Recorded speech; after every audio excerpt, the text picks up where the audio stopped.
Hello, I'm Peter Herbert and welcome to July 2024's Short Insight Training CPD training webinar, which is this month going to focus on charity accounting conundrums. We've done lots of courses over the last couple of months looking at charity accounts, academy trust accounts, and there are a lot of very interesting questions that do emerge in those courses. And what we're going to do on today's session is focus on 4 of the questions that have cropped up recently and suggest how we would actually answer them. Before we start, a quick reminder of the accounting regime that applies to charities. So this is a slide which I use frequently on courses, which gives a very broad overview of all the various options available for financial reporting in the UK. The key line here is the middle line, and generally speaking, the 4 options available would be IFRS, FRS 101, FRS 102, or FRS 105. Now, if you're a charity, IFRS, FRS 101, and FRS 105 are not available, and that would mean, therefore, that any charity preparing accounts on an accruals basis would have to use FRS 102. Also, I would say that the Section 1A light touch disclosure regime, generally available for small companies in the UK, doesn't really work for charities because the Statement of Recommended Practice, the SORP, imposes more detailed disclosure requirements, which effectively negates the benefit that FRS 102 Section 1A would provide. And there is the SORP. So we're currently with SORP 2nd edition, the October 19 edition. We are awaiting an exposure draft of a revised SORP to take effect from periods commencing 1 Jan 26 alongside the revised FRS 102 that will also take effect from that particular point in time. But that's obviously some way in the future. And the focus on our frequently asked questions today will very much be based on current FRS 102 rules and the current Statement of Recommended Practice. And we're going to look at 3 areas. We're going to look at income recognition, we're going to look at fixed assets, and we're going to look at related party transactions. Right, here's our first question, which focuses on income recognition. A charity constructed a building.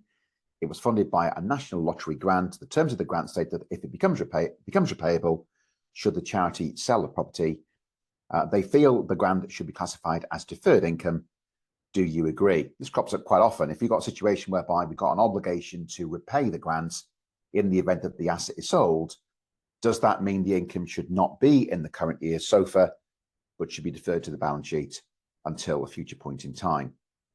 I think in terms of income recognition, and certainly in terms of grants that are in substance non-exchange transactions, we talk a lot, don't we, about the fact that the key criteria that drive income being recognised in the current period would be entitlement, probability of the amount concerned crystallising, and measurability. And I think in this situation, I would say that all 3 of those criteria are met, and therefore I would be inclined to bring the grant into the current year SOFA. I guess the sale of the asset is something that's very much within our control. I think where there are performance conditions that might lead us possibly to defer income to a future period, they tend to be performance conditions which are not really within our control. This to me very much is within our control. And I think what I would say with this one is that the whole aspect around the obligation on the part of the charity to repay the grant in the event of the asset being sold, that should really be dealt with separately under Section 21 of FRS 102, which of course deals with provisioning. So do we think there's a probability of us actually having to repay, in which case we'll provide for the amount concerned? Do we think there's a possibility of us having to repay, in which case we will disclose that amount as a contingent liability? Or do we think there's a remote chance of us having to repay, in which case we need make no particular reference to it at all? So I guess the key thing there is to kind of almost differentiate the first aspect in terms of the income recognition and the second aspect in terms of the obligation to repay. And yeah, given there's no hoops to jump through, no performance criteria we've got to comply with in order to have entitlement there, we will bring it in and then cover off the obligation to repay separately, as I say, applying effectively Section 21 of FRS 102. Okay, this is the second one which cropped up recently in the context of an Academy Trust course that I was running. Remember, Academy Trusts do apply charity SORP in exactly the same way that non-Academy charities do. And here we are, the Academy Trust is taking delivery of a new building from the Department for Education next year, at which point the current equivalent building gets demolished, should the current building be impaired in this year's accounts. This, I think, is quite a common arrangement in relation to Academy Trust, where the Department for Education will take charge of the construction. And what the Academy Accounts Direction makes really clear is that during that construction period, we won't be accounting for that in the books of the Academy Trust. We'll bring it into the books of the Academy Trust in the next following year, as it were, once the actual building is completed and is handed across. And I guess following principles of charity sort there, we would debit fixed assets and credit SOFA with what effectively, I suppose, is a gift in that subsequent period, when that asset actually comes in. And I guess with this one, therefore, there are two possible angles, aren't there? What you could say is, well, if we're going to bring the gift, as it were, into our accounts in the next year when the asset's handed across, maybe it makes sense to actually impair or write out the existing property in next year, so we get an element of symmetry. We get a credit to the SOFA or the P&L, we get a debit to the SOFA or P&L in the same period. Or do we take a more prudent approach and say that if we know that that asset is coming, that new asset, and we know therefore that in the short-term future, the existing asset is going to be effectively worthless, do we actually take a more prudent approach and impair in the current year, which therefore means we get a debit to the P&L, debit to the SOFA in the current year, and we then get a credit in the following year, when the replacement asset actually comes in. Now, I've done quite a few polls on this, and we get some very different views, very split views. I think the general consensus for many people, though, is that you would take that slightly more prudent approach and you would impair it, because I guess going forward in the not too distant future, that existing property really is not going to generate cash flow for the charity or really provide any social benefit for the charity, because the social benefit is going to be delivered by the new asset which is coming. So I think the answer to that one probably is yes. I guess the two ways you could tackle that would be, we either just literally impair it, or even if we don't impair it, we say, actually, because depreciation is based on cost, less residual value divided by estimated useful life, if that existing property's useful economic life is massively shortened by the fact the new asset is coming, that will therefore mean, again, we very much accelerate the depreciation and get to the same place as we would if we actually impaired it. But really interesting scenario. There are a couple of ways you can look at that, but I think just based on the general consensus from people on courses recently, the more prudent approach seems the right way to go, and that would therefore, I think, be my answer on that one. And that could be an issue for any charity taking delivery of an asset. It doesn't have to be an Academy Trust. Again, I think when it comes to Academy Trusts, the accounting rules very much based on charity SORP, and these examples I think do work really well on general charity updates, general charity courses. That, as I say, is one that's got some interesting discussion going, and that's one I thought therefore would be useful to share on today's session as well. Right, one more on fixed assets. This is one that has created lots of interest. A charity's got some unused space on the top floor of its head office, which it rents out to tenants to generate additional income. Should this be accounted for as an investment property? I guess the challenge for charities and the challenge for charity advisors is, if we are going to open the box on investment property accounting, then we're going to have to use fair value through P&L. And that's not inordinately hard to deal with from an accounting point of view, but I guess it's determining what that fair value is and updating that fair value year on year on year, which does create challenges. And I think, therefore, for many people, if they can come to the conclusion that an asset actually is not an investment property asset, but instead an ordinary tangible asset, PPE, you can, of course, choose to use the fair value rules, the revaluation rules for PPE, but that's not an imperative. And many companies, charities and non-charities, do choose to use PPE, choose to use historical costs of PPE. And that, of course, does make life much easier for all concerned. Now, I think in this situation, just worth flagging up, I suppose, there was a change to FRS 102 that came in 2019 when we had the periodic review, the first substantive review of FRS 102, subsequent to its first publication back in 2015.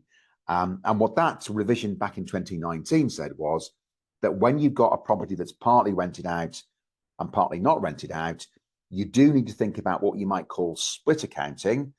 So we account for the rented out part at fair value as an investment property and the residual rump as PPE, potentially at cost. But you've only got to do that kind of split accounting where the rented out part is separable. And that effectively means capable of being sold off separately or leased out under a finance lease. Now, if you're quite simply renting some unused space on the top floor, that feels to me unlikely to be a component of the overall asset, which would be separable. I guess if you've got things like common access points, common utilities, unlikely that you would say that that particular segment is indeed separable.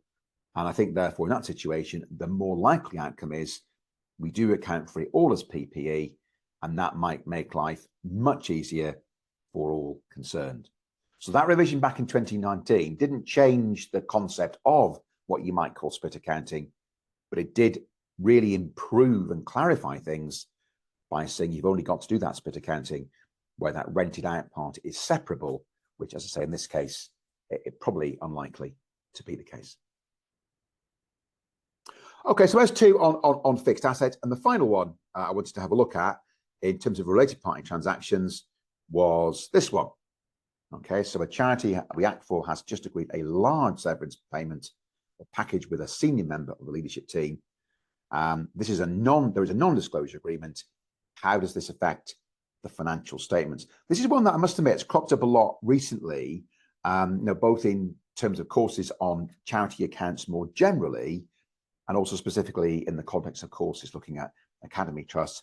And I guess the point would be here that whether you're looking at a charity sort of generally or an academy trust specifically, there are specific disclosure requirements in place in relation to disclosure around remuneration. And just because a non-disclosure agreement has been reached here, that in no way, shape or form removes the need for the relevant disclosure.